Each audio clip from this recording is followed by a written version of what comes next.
The night was quiet on the edge of known space, but in the control room of Outpost Horizon, the air was filled with the soft hum of machines and the glow of blue lights blinking on endless panels. The crew on duty that night were used to silence. Nothing much ever happened this far from the central colonies. It was a lonely post, floating near the boundary where human space met the uncharted region known only as the Deathworld Belt. People called it that because the worlds out there were dangerous, filled with violent storms, unstable gravity, and ruins left by civilizations that had vanished long ago. Most ships stayed far away, but Outpost Horizon had been built to listen, to catch signals, to study strange energy bursts, and to watch the dark for anything unusual. The signal came without warning. A faint crackle broke the silence, so soft that at first the crew thought it was static interference from the nearby nebula. The communications officer leaned closer, adjusted the dials, and frowned as the noise became clearer. It was a voice, human but distorted. The words came in pieces through the static. "Right, they're coming, kinder, please. Anyone, help." Then nothing. Just the faint hum of the transmission repeating every few seconds. The officer froze, staring at the screen, then called the commander to the deck. Within minutes, the small outpost was alive with motion. They checked the source of the signal. It came from deep within the Deathworld Belt, from a planet no one had visited in generations. The coordinates showed a name on the old star maps, Corvath 9, a world once surveyed but abandoned after the first explorers declared it too hostile for colonization. The team replayed the signal over and over. It was unmistakably a human distress code. According to the protocols, every human distress call had to be answered, but the outpost did not have any ships capable of traveling that far or surviving the dangerous atmosphere of a death world. They sent the information to Terran High Fleet Command, hoping someone would respond. At Fleet Command, the distress call caused immediate concern. Many ships were far away, guarding trade routes or patrolling near the frontier. Only one heavy ship was close enough to reach Corvath 9 before the signal vanished completely. It was the battleship TSS Valiant, an old but powerful vessel that had seen many wars. The ship was docked at a refit station near the outer colonies. Its captain, Alara Hayes, was known for her strict discipline and her loyalty to the Terran Code. She had been resting after a long mission when the message arrived. The officers on her bridge waited for her decision.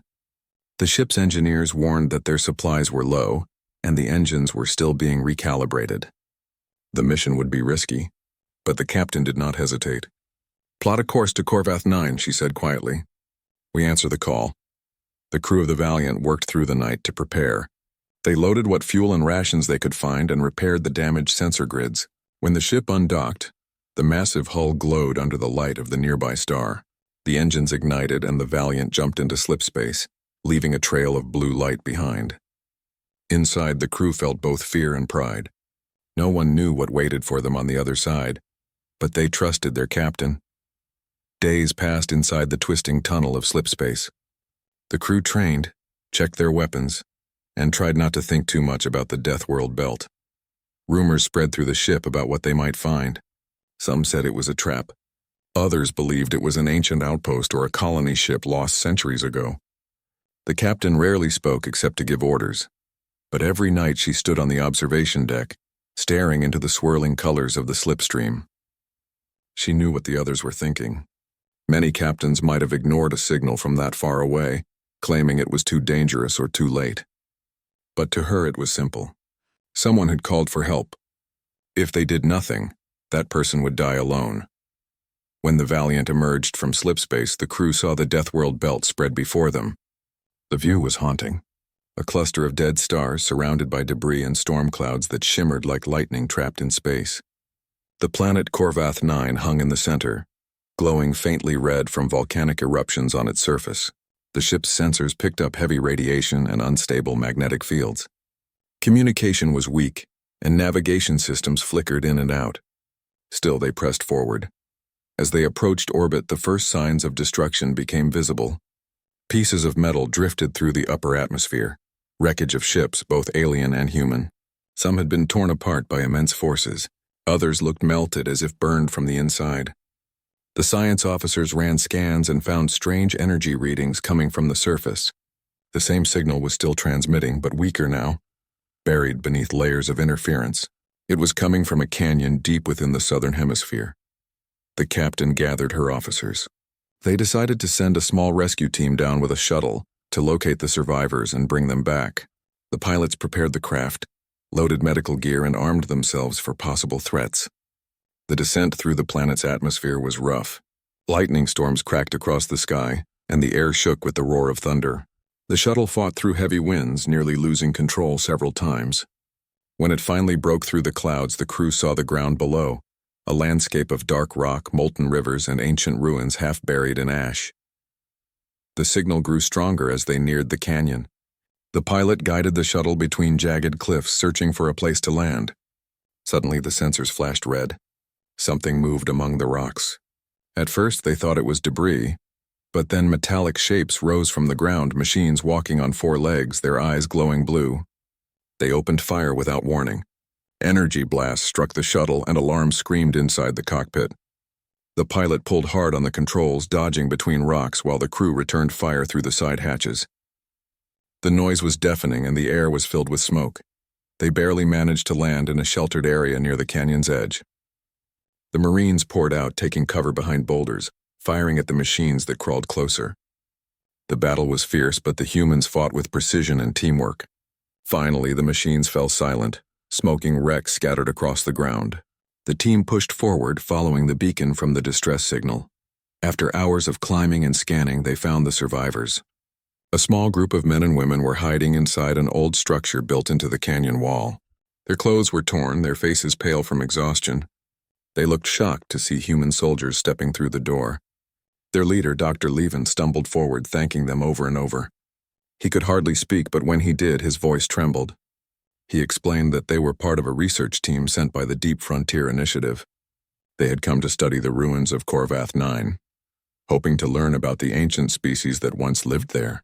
What they found instead was something far more powerful, an energy source buried beneath the planet, capable of bending gravity itself. When they tried to study it, the planet's automated defenses woke up. The machines attacked without warning, killing most of their team. The Deathworlder mercenaries they had hired for protection turned on them as well, trying to claim the energy core for themselves. The few who escaped had been trapped in the canyon for weeks, surviving on ration packs and hope. When they realized the machines were closing in, they sent the SOS, not knowing if anyone would ever hear it. The rescue team helped the survivors back to the shuttle and took samples of the strange energy readings. As they lifted off, the captain watched the planet below. The surface seemed to shift, like something alive was moving beneath it. She had seen many battlefields, but nothing like this. The Deathworld belt had always been a place of mystery and danger, but now she understood why no one came back from it. Something powerful slept here, and the humans had awakened it. When the shuttle returned to the Valiant, the crew began repairs from the damage it had suffered. The survivors were taken to the medical bay. Dr. Levin begged the captain to keep the core intact, saying it could be the greatest discovery in human history. But the scans from the planet showed that the energy levels were growing unstable. If it exploded, it could destroy half the system. The captain listened quietly, her face unreadable. She knew that soon they would have to make a choice: protect the discovery or protect everyone else. Outside the ship, storms raged across the planet. The light from the volcanoes flickered like warning fires in the dark. The faint signal that had started it all finally went silent. Somewhere deep in the heart of Corvath 9, the machine stirred again, preparing for war. The humans did not yet know what they had started, but they had come too far to turn back now. The call for help had been answered, but the real fight was only beginning. The Valiant stood alone in orbit, a single human battleship staring down the unknown, waiting for the next move from the Deathworld below. The crew of the Valiant had little time to rest after the rescue mission from the planet's surface because the captain knew they were not safe yet. The planet below them was a place of storms and unstable gravity. But that was not the only danger. Out there, sensors kept showing strange movements at the edge of the atmosphere, as if something massive was moving in and out of the storms. The crew worked around the clock trying to repair the damage done to the shuttle and the ship's outer hull while the rescued scientists were taken to the medical bay for treatment. Dr. Levin and his small team were exhausted, but grateful they had been saved. They told the captain that the energy readings they had found on the planet were not random. They believed it was part of a huge ancient machine buried under the surface. It was made of a kind of metal they had never seen before, and it produced energy. Even when disconnected from any source, the readings kept growing stronger, as if something deep inside the planet was waking up. The captain listened carefully to every word. She wanted to understand what kind of danger they might be facing, because if that machine was as powerful as the scientist described, it could destroy them all. The Valiant's first officer came to the bridge and reported that they were picking up unidentified signals in orbit around the far side of the planet. They did not match any human or known alien frequencies. The signals seemed to move slowly, then disappear before reappearing somewhere else. The captain ordered all systems to battle readiness. The crew tightened their formation, manned their stations, and waited in silence as the planet turned below them, the light from the red storms flashing across their faces. The captain ordered the science team to continue scanning the surface to find the source of the strange energy, while the weapons officers kept their eyes on the radar. The silence felt heavy. Everyone on the bridge could feel the tension building. Then suddenly the radar screens lit up. Dozens of contacts appeared all at once, moving fast straight toward the Valiant. The communication officer tried to hail them, but there was no answer. The ship's alarms began to ring. The first officer shouted for everyone to brace as the unknown objects came into visual range. Out of the red clouds emerged massive shapes, dark and curved like living creatures. Their hulls pulsed with blue light, and their engines burned a strange green flame. They were Deathworlders ships, old alien war machines that had been built for destruction. No one knew who controlled them now, but they were coming fast. The Valiant opened fire. The first rail cannon shots tore through the void, striking one of the enemy ships and sending it spinning into the storm. But more followed behind, waves of them moving like predators. The battle began in silence because in the vacuum of space there was no sound. But inside the ship, it felt like thunder. Each blast shook the hull. Each hit made the crew stumble at their stations. The enemy fired beams of white light that cut through the shields like knives. The captain shouted orders, her voice calm but firm, to reroute power from the secondary engines to the forward shield. The engineers obeyed instantly, even though it meant risking the main drive. The ship's AI, Nora, calculated possible outcomes. Her voice soft but steady. She warned that the odds of survival were falling every second. The captain refused to back down. She knew that if they tried to retreat, the Deathworlders would follow them to human space, so she gave a simple command: stand and fight. The Valiant's main guns roared again, bright streaks of plasma cutting through the void. 2 more enemy ships exploded, lighting up the sky with fire. But for each one destroyed, another seemed to take its place. The crew moved like one mind. The gunners shouted coordinates. The engineers patched holes and rerouted power. The medics ran through the corridors, helping the wounded where fire and smoke filled the air. Down in the medical bay, Dr. Levin watched through a small screen as the battle raged. He had never seen such courage. The humans were fighting an army that outnumbered them 10 to 1, yet not one person stopped or hesitated. He realized that this was not just a rescue mission. This was humanity proving that they would never abandon their own.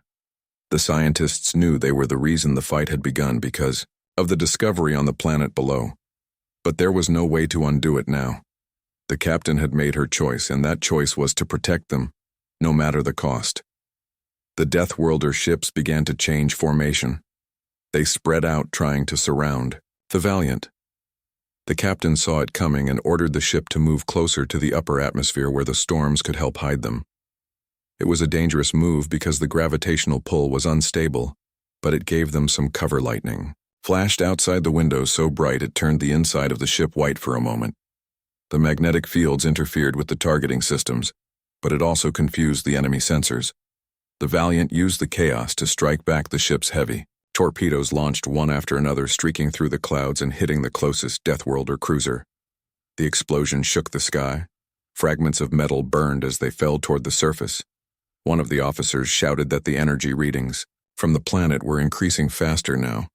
The core that Dr. Levin had mentioned was reacting to the battle. The scientist warned that the fighting might be triggering it somehow, like it was feeding on the energy. The captain knew they had to end this quickly before the entire planet became unstable.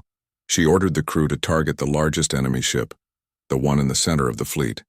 It looked like a giant insect.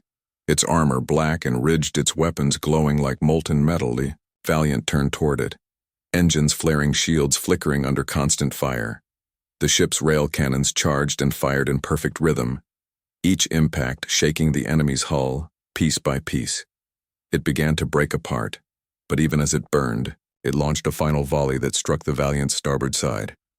The blast ripped through the outer hull, tearing open a section of the ship. Alarms blared, lights went out in several decks. The crew fought to seal the breach. Emergency shields, activated barely in time to stop the vacuum from pulling everyone out. The engineers worked in silence, their faces pale, but their hands steady. They patched the systems and rerouted life support through backup lines. The captain stood at the front of the bridge, her eyes fixed on the enemy ships even as sparks fell around her. For hours the battle continued until finally, the Deathworlder fleet began to pull back. Disappearing one by one into the clouds, the crew watched in confusion, wondering if it was over. But the captain knew better. They were not retreating. They were regrouping. The sensors confirmed it. The enemy was circling the planet, gathering strength for another attack, this time even bigger. The captain gathered her officers and told them to prepare for a second wave. The ship was damaged, the shields weak and the engines running hot, but no one complained. They all knew what they had to do. In the silence that followed, the crew repaired what they could. The medics carried the wounded to the lower decks. The engineers worked without rest, sparks flying from broken panels and leaking wires. The smell of burnt metal filled the corridors. The captain visited the medical bay to check on the survivors. She looked at Dr. Levon, who was sitting near the injured crew members, and asked if there was any way to stop the energy core from reacting. He said it might be possible to overload it safely from orbit, but they would need more time and power than the Valiant had left. When she returned to the bridge, the stars outside were dim. The planet below was glowing brighter, the storms rising higher into space, as if the world itself was alive. The captain stood quietly for a long time. Then she sent out a transmission across every human frequency. It was short and simple. "This is Captain Alara Hayes of the Terran battleship Valiant. We have answered a human distress call from Corvath 9. We are under attack by unknown Deathworlder forces. Any ship able to respond. We need support. Coordinates attached." Her message traveled through space, repeating again and again across channels far beyond the frontier. The crew knew that even if no one came, they would not leave until the mission was done. The captain turned to her officers and gave her final order for the night: hold position and prepare for whatever comes next. Outside the window, the red storms of Corvath 9 rolled like a living sea. The lightning flashed against the dark hull of the ship, and the silence returned. Only the hum of damaged engines filled the air. The crew stood ready, tired but unbroken. The Valiant had come to answer a call for help, but now it was clear that the real struggle was only beginning. Somewhere out in the black, the Deathworlder fleet was gathering again, and the humans waited, watching the storm and the endless night, knowing that soon they would have to fight once more to prove that no call for help ever went unanswered.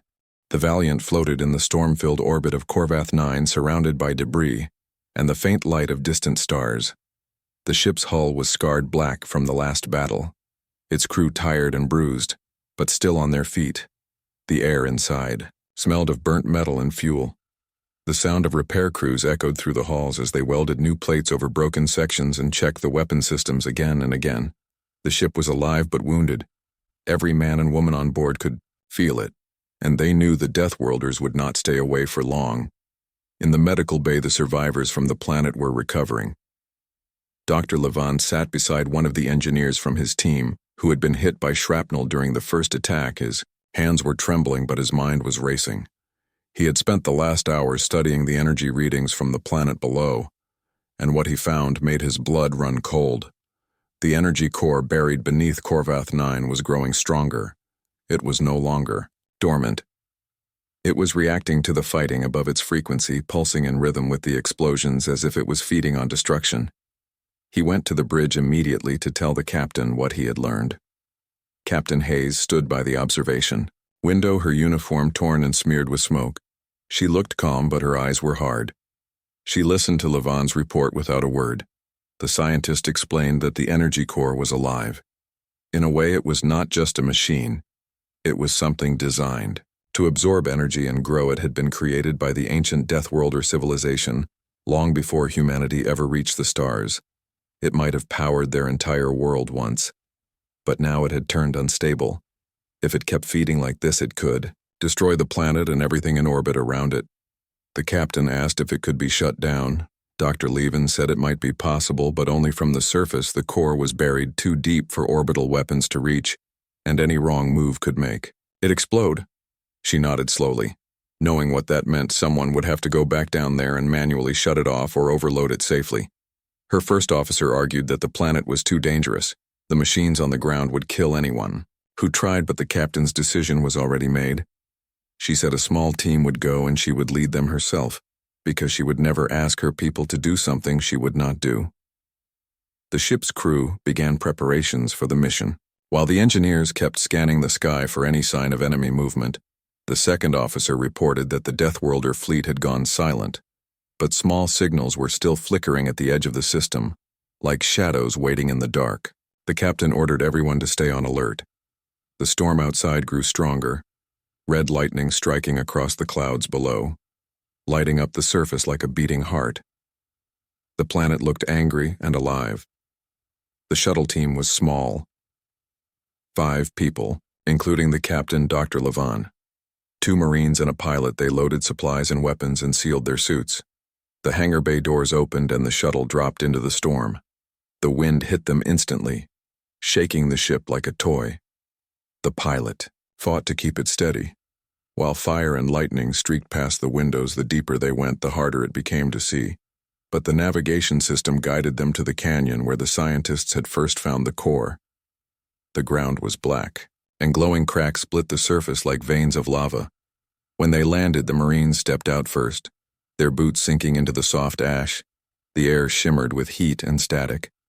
They moved carefully, weapons ready, scanning for movement. The captain looked up at the sky where the Valiant was just a small glimmer through the clouds. She knew the crew was watching and waiting. They began walking toward the ruins, following the readings on Levin's device. Every step closer made the readings spike. Higher the machines were near, they could feel the vibration under their feet. Suddenly the silence broke. A roar of metal filled the air, and from the shadows of the canyon walls the machines came, dozens of them, their bodies shaped like insects, their claws scraping against stone. The Marines opened fire. The air lit up with flashes of red and blue as plasma bolts struck metal. The machines charged forward, some of them exploding when hit.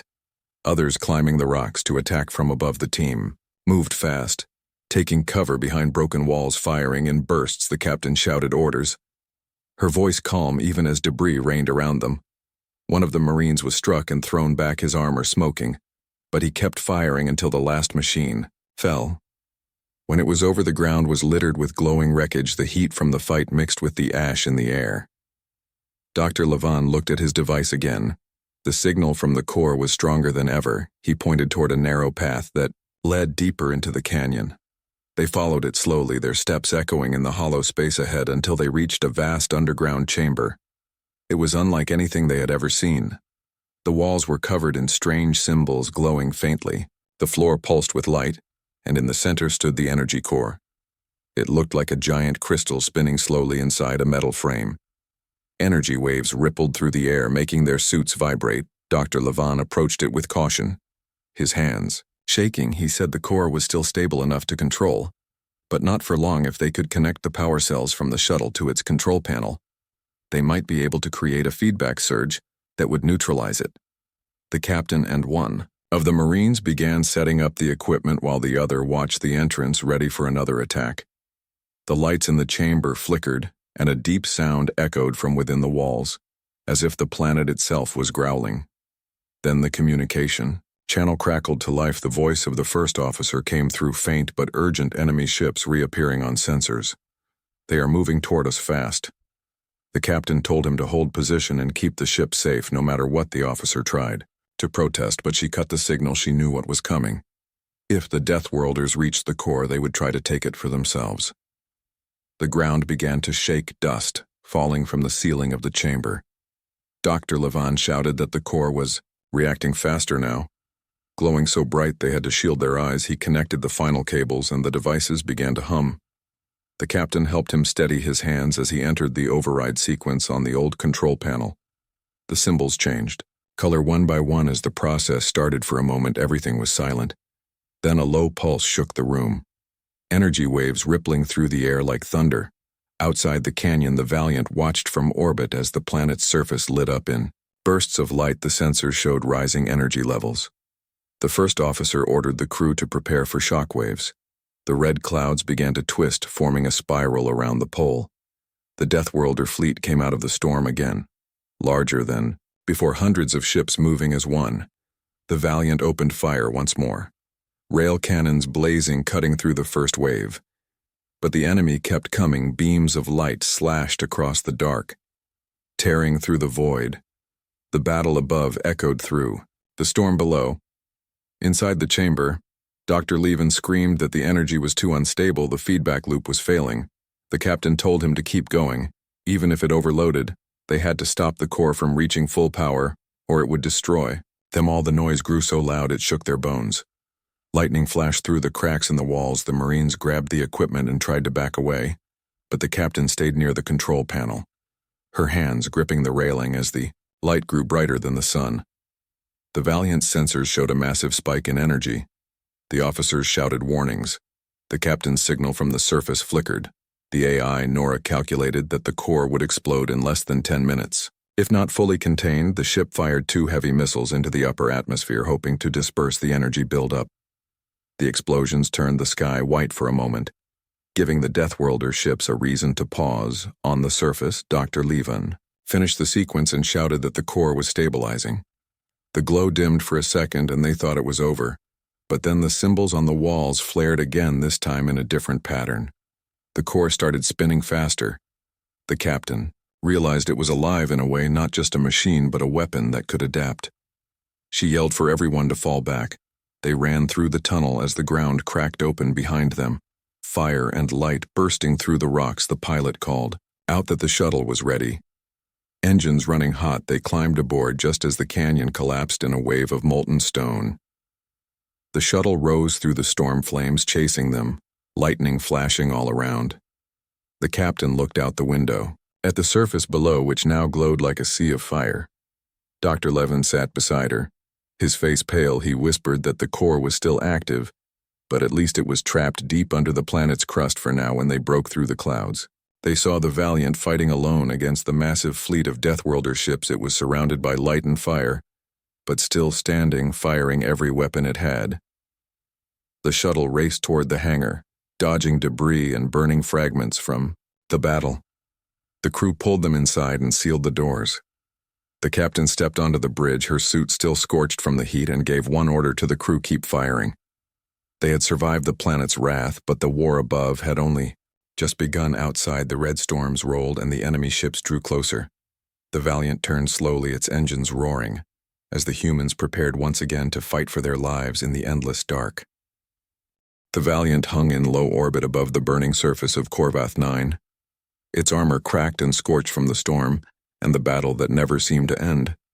The lights inside flickered as power systems strained under constant pressure. Every corridor was filled with the sounds of footsteps, alarms, and the low hum of machinery, trying to hold the great ship together. The crew moved with a kind of tired focus. They were running on instinct now, their faces pale from exhaustion, but their eyes steady because they knew there was no one else coming to save them. They were alone, surrounded by an enemy that refused to stop. The captain stood at the front of the bridge, her uniform torn, her face streaked with ash. She looked out through the main viewport at the endless swarm of Deathworlder ships that filled the black sky like a cloud of metal insects. The fleet was larger now, hundreds of ships of all shapes and sizes, each one armed and alive with blue light. The captain knew they were preparing for a final attack. She did not need the sensors to tell her; she could feel it. The air on the bridge was thick with tension. No one spoke. They were waiting for her command. She ordered all hands to battle stations. The crew moved. Quickly, without hesitation, the engineers rerouted power from the damaged sectors to the main weapons. The medics cleared the corridors, turning the lower decks into emergency shelters. The gunners calibrated their cannons and missile launchers. The AI Nora projected the battle map onto the screen, showing the incoming enemy formation. like a swarm closing in from every direction. The odds of survival were less than 1 in 100, but not one person on the bridge looked afraid. Dr. Levant stood near the rear console watching the energy readings from the planet below. He told the captain that the core was still active, but its energy had stabilized for now. It was trapped under the surface. But if the Deathworlders kept firing their weapons at the planet, it could react again and destroy everything in orbit. The captain listened and nodded. She told him that they would not let that happen. She had already decided that if they could not win, they would make sure the enemy did not take the planet or the core outside. The first wave of Deathworlder ships broke formation and came charging through the upper atmosphere, bright trails of green fire cutting across the sky. The Valiant's cannons opened fire. The sound of railguns thundered through the hull as massive projectiles shot into space, ripping through the first few ships in a burst of light. The explosions painted the clouds red and blue, but more ships came. The air around the Valiant began to shake as enemy fire rained down each blast, making the ship groan like a wounded beast. The shields flared weakly under the pressure. The captain shouted orders, her voice calm and sharp. She told the crew to hold formation to keep their focus. The first officer relayed commands. Through the intercom, his voice firm and steady in the lower decks. Marines armed themselves, ready to repel boarding parties because the Deathworlders were not just attacking from space. Some of their smaller ships were trying to latch onto the hull to cut their way inside. The Marines took their positions along the corridors, ready to fight in close quarters. The sound of metal claws scraping against the hull echoed through the ship, like nails on stone. The enemy broke through in several sections near the outer airlocks. The Marines met them head on, the halls filled with smoke and fire. As plasma shots lit up, the dark men and women shouted orders and fought side by side. The Deathworlders were huge, covered in armor and scales, their strength unnatural. But the humans fought with everything they had, using grenades and rifles in bare hands. When the ammunition ran out, blood mixed with oil on the floor. But no one backed down. Every meter of the ship became a battlefield. On the bridge, the captain watched as the enemy fleet continued to push closer. She ordered the Valiant to move into the lower orbit where the storms were thickest. The atmosphere interfered with sensors and targeting systems, making it harder for the Deathworlders. To aim, it was a desperate move, but it gave them a small advantage. Lightning flashed outside, striking the shields again and again. The planet below roared with fire, and the ship trembled from the pressure. Inside, the crew gritted their teeth and held on the Valiant's heavy missiles, launched in waves, streaking into the clouds and finding their mark. Several Deathworlder cruisers exploded, breaking apart into pieces that fell toward the planet. But for every one destroyed, 2 more appeared. The enemy ships began to circle the Valiant, forming a wide net closing in tighter. With each pass, the captain knew what they were trying to do. They wanted to trap her ship and crush it slowly. She ordered Nora to prepare the main plasma cannon. Even though the weapon had been damaged earlier, the AI warned her that the power levels were unstable, and it could overload the reactor. She told it to do it anyway. Dr. Levant stood near her and asked what she planned to do. She told him they would use the last of their power to break through the enemy line. If they failed, the Valiant would not fall quietly. It would take the Deathworlder fleet with it. He stared at her for a moment, then nodded quietly. He understood. She turned to her officers and told them to prepare for the final charge. The bridge fell silent for a moment. Only the hum of machines and the distant roar of gunfire from below could be heard. The enemy ships fired again. The sky around the Valiant lit up with streaks of green and white. The shields finally collapsed under the pressure. Pieces of the outer hull broke off, spinning into space. The AI reported multiple systems failing, oxygen leaking in several sections, fires spreading across the mid-decks. The captain gave one last order to seal the lower decks and reroute everything to the main cannon.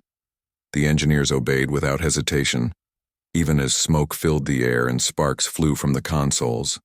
Then came the sound. No one wanted to hear the Deathworlder flagship emerging from the clouds. It was enormous, larger than any human ship. Its body shaped like a massive claw, glowing with blue energy. It fired a single beam that cut through the void, striking the Valiant's side, tearing open half the hull.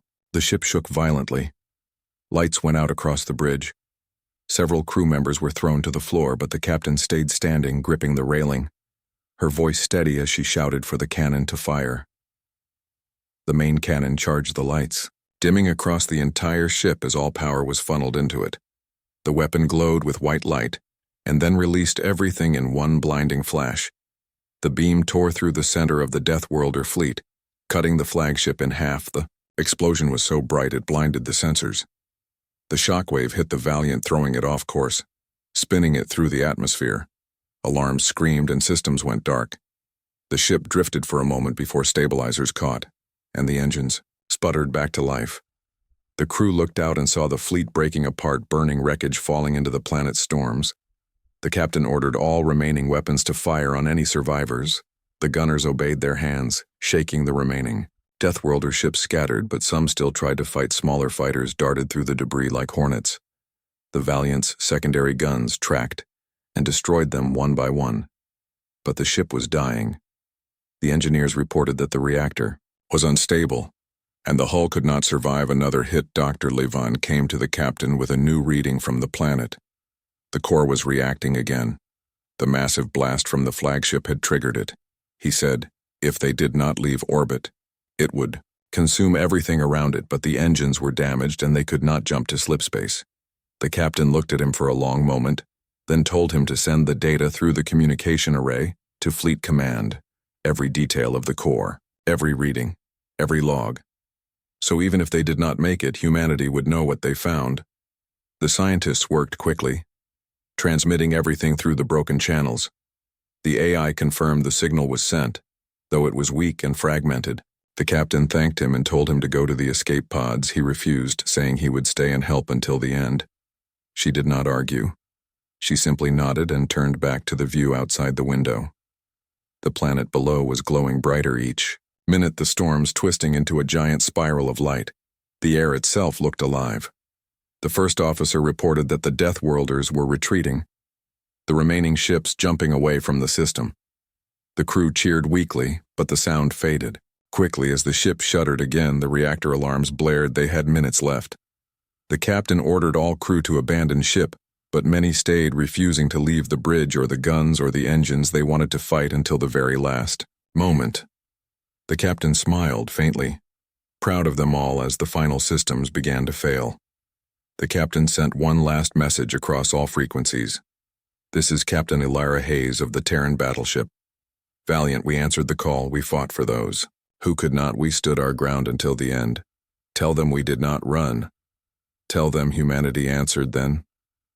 She turned off the transmitter and looked out at the planet one last time. The light from the surface filled the bridge, washing over everything.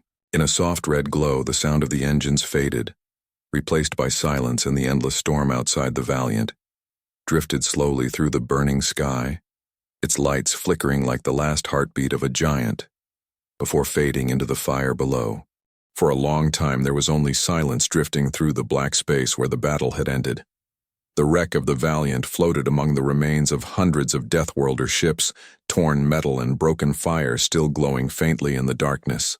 The planet below had turned into a sea of red light, its storms slowly fading into quiet ash. It seemed like everything had died there. No sound, no movement, just the soft echo of what had been the greatest battle in human history. But somewhere deep, inside the shattered hull of the Valiant, a small light still blinked, weak and struggling but alive. The emergency systems had kept one section of the ship running. The lower engineering deck, sealed off from the rest of the wreck. The survivors there had no idea how much time had passed. They only knew that the power was almost gone and their air was running low. Among them was Dr. Levon, his face pale under the flickering light. He sat near a console watching the last readings from the planet. The core below was still active, but its energy was no longer spreading. It was trapped deep under the crust, sealed by the collapse that followed the explosion. He had not seen the captain or the others since the ship had been hit. He feared they were gone like most of the crew. There were only a few dozen people left, hiding in small sections of the ship, waiting for rescue that might never come. They had tried to send a distress signal, but the communication array was destroyed.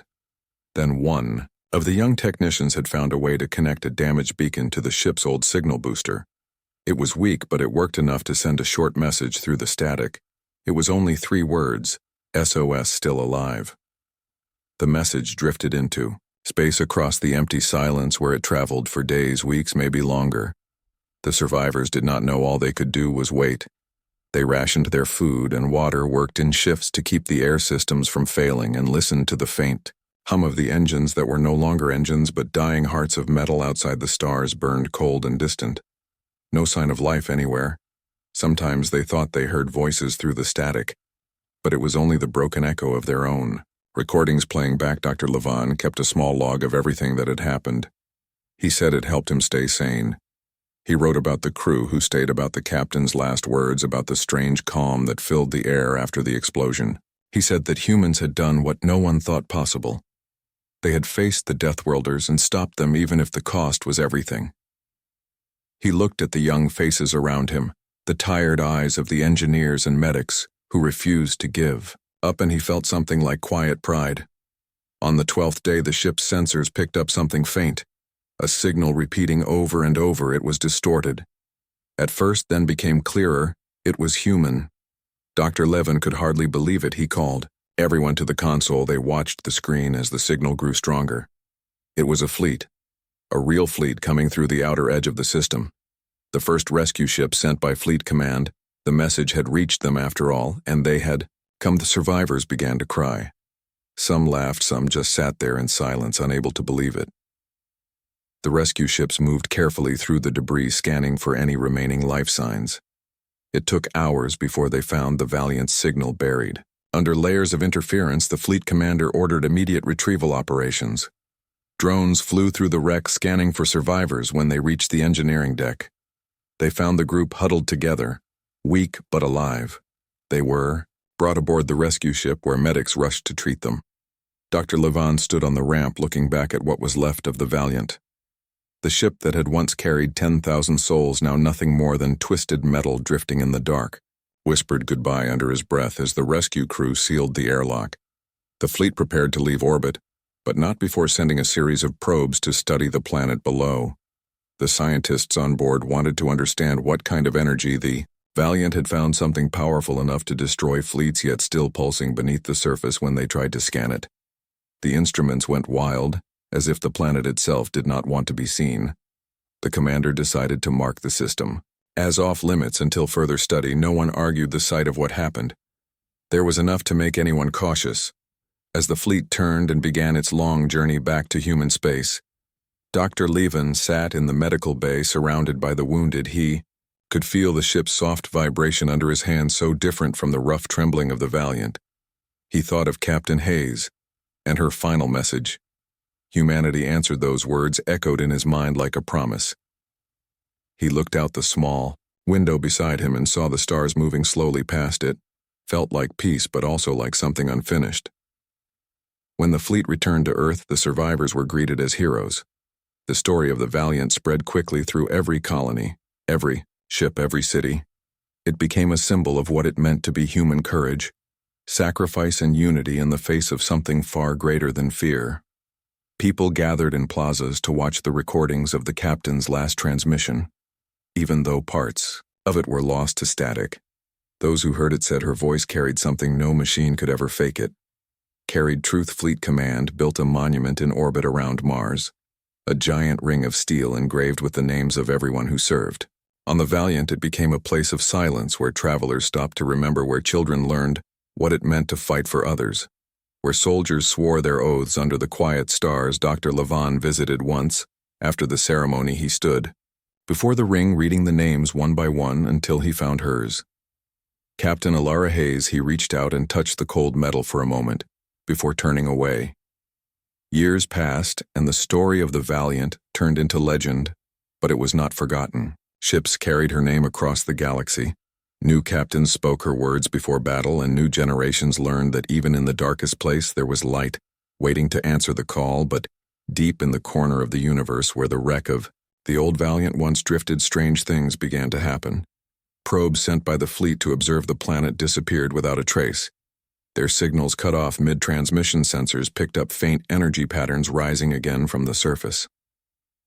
Some said it was the core waking up again. Others said it was just a malfunction. But a few believed something else, that the Valiant had not truly died. That part of her was still out there alive, in a way no one could understand. One of the last transmissions Received from that region was a simple signal, faint but unmistakable. It was the same message the survivors had once sent SOS still alive. It repeated again and again, until it faded into silence. Dr. Levan, who had retired by then, heard about the signal. From an old friend in Fleet Science Division, he listened to the recording alone in his small home. The sound made him close his eyes. It was the same rhythm, the same tone he remembered from that dark day inside the wreck. He wondered if it was just an echo, a trick of the universe, or maybe something more. He wrote one last note in his old log before sealing it away. Maybe the dead do not sleep. Maybe they still watch over us, waiting for the next call. Far beyond human space in a quiet system, no one visited the planet once called Korvath. 9 turned slowly around its dying sun. Its storms calmer now, the clouds glowing faintly blue under the light of the distant stars. And if one listened closely through the static waves of the void, there was still a faint sound, the hum of engines deep below the surface, as if a great heart of metal still beat slowly beneath the ground, waiting for the day someone would come back, waiting to answer again.